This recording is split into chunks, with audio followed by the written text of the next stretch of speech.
नमस्कार मित्रमैत्रिणींनो, आज आपण स्वप्नसंघर्ष या चॅनलवर साने गुरुजी यांनी लिहिलेलं पुस्तक श्यामची आई या कथेच्या उर्वरित कथेला सुरुवात करूयात. माझ्या आईचे सौभाग्य आले. भाऊ घरी आले त्या वर्षापासून आई सावित्रीचे व्रत करत असे. दरवर्षी ज्येष्ठी पुनव येण्याच्या आधी 2 दिवस ती उपवासास सुरुवात करी. घेतलेले व्रत कधी सोडता येत नाही. या व्रतात वटपूजा करायची असते. आकाशाला कवटाळू पाहणाऱ्या चिरंजीव अक्षय वटाची पूजा करून अक्षय सौभाग्य मिळवायचे.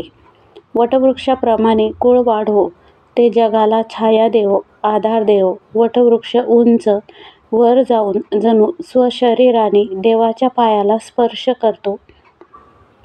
त्याप्रमाणे कोणालाही वर जाण्याची, उन्नत होण्याची सदैव इच्छा असो. वटवृक्षास अनेक पारंब्या व तणावे फुटतात.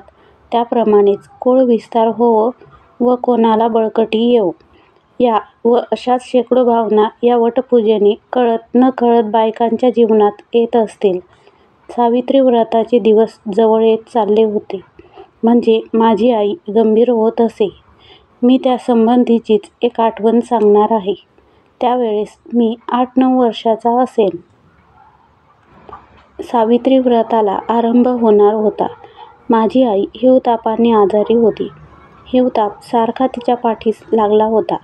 या व्रतात 3 दिवस वडाला 108 प्रदक्षिणा घालायच्या असतात. आईला जरा चालले तरी घेरी येत होती. आईने श्याम अशी हाक मारली. मी आईजवळ गेलो व विचारले, काय आई, काय होते? पाय चेपू का? आई म्हणाली, पाय नको रे चेपायला. मेले रोज चेपायची तरी किती? तू सुद्धा कंटाळला असशील. पण मी तरी काय करू? आईचे ते करुण शब्द ऐकून मला वाईट वाटले. मी रडू लागलो. आई पुन्हा म्हणाली, श्याम, तू दिवसभर काम करून दमतोस, पण उद्यापासून तुला आणखी एक काम 3 दिवस करायला सांगणार आहे. करशील ना तू बाळ? कोणते काम? आई, मी कधीतरी नाही म्हटले आहे का? मी म्हटले. आई गैरवरून म्हणाली, नाही, तू कधीसुद्धा नाही म्हणत नाहीस. हे बघ, उद्यापासून वटसावित्रीचे व्रत सुरू होईल. मला वडाला 108 प्रदक्षिणा घालता येणार नाहीत. मला भोवळ येईल.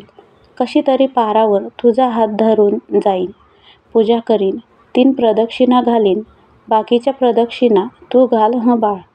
असे म्हणून आईने माझा हात आपल्या हातात घेतला. प्रेमळ व करुण अशा दृष्टीने तिने माझ्याकडे पाहिले. आई, माझ्या प्रदक्षिणा कशा ग चालतील? मी विचारले. चालतील हं बाळ. देवाला डोळे आहेत. देव काही मेला नाही. त्याला सारे समजते, कळते. तू म्हणजे मीच नाही का?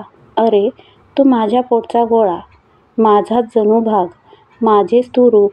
तू प्रदक्षिणा घालशील त्या माझ्याच होतील. मी दुबळी, आजारी आहे, हे देवाला माहिती आहे. आई म्हणाली, पण मला बायका हसतील. मी नाही जाणार वडावर. शाळेत जाणारी मुले मला बघतील व शाळेत आहारे बायको असे म्हणून माझी फजिती करतील. मला लाज वाटते. मी नाही जाणार. शिवाय शाळा बुडेल, मास्तर रागावतील, अशा अनेक सबबी मी सांगू लागलो. आईची चिंतित मुद्रा खिन्न झाली. ती म्हणाली, श्याम, आईचे काम करावयास कसली रे लाज? हे देवाचे काम. ते करीत असताना तुला कोणी हसले तर तेच वेडे ठरतील. देवाचे काम करावयास लाजू नये. पाप करावयास माणसाने लाजावे. श्याम, त्या दिवशी चुलीमागचा खोबऱ्याचा तुकडा तू घेऊन खाल्लास. मी बघितले, पण बोलले नाही. जाऊ दे, मुलाची जात आहे. परंतु त्यावेळेस तुला लाज नाही वाटली आणि आता देवाचे काम करावयास तुला लाज वाटते का रे? मग तो भक्तिविजय कशाला वाचतोस? तो पांडुप्रताप कशाला वाचतोस? तुझा आवडता श्रीकृष्ण घोडे हाकी धर्माघरची उष्टी काढी. काम करावयास, प्रदक्षिणा घालावयास तुला लाज वाटते का? नसलास जाणार तर मी जाईन. येऊन जाऊन काय होईल? मी भोवळ येऊन पडेन. मरेल तर सुटेल एकदाची. देवाजवळ तरी जाईन. परंतु श्याम तुमच्यासाठीच जगते रे, असे म्हणून आईने डोळ्यांना पदर लावला. आईचे शब्द माझ्या मनात खोल गेले. माझे हृदय विरघळले, पाझरले, पावन झाले. देवाचे काम करावयास लाजू नको. पाप करण्याची लाज धर. थोर शब्द. आजही ते शब्द मला आठवत आहेत. आजकाल या शब्दांची किती जरुरी आहे. देवाच्या कामाची, देशाच्या कामाची, भारतमातेच्या कामाची आम्हास लाज वाटते. परंतु वाईट पुस्तके वाचण्याची, वाईट सिनेमा पाहण्याची, तपकीर ओढण्याची, विडी सिगारेट ओढण्याची, सुपारी खाण्याची, चैन करण्याची लाज वाटत नाही. पुण्यकर्म करण्याची लाज वाटू लागली आहे व असत्कर्म करण्यात संस्कृती येऊन राहिली आहे. फार वाईट आहे ही परिस्थिती.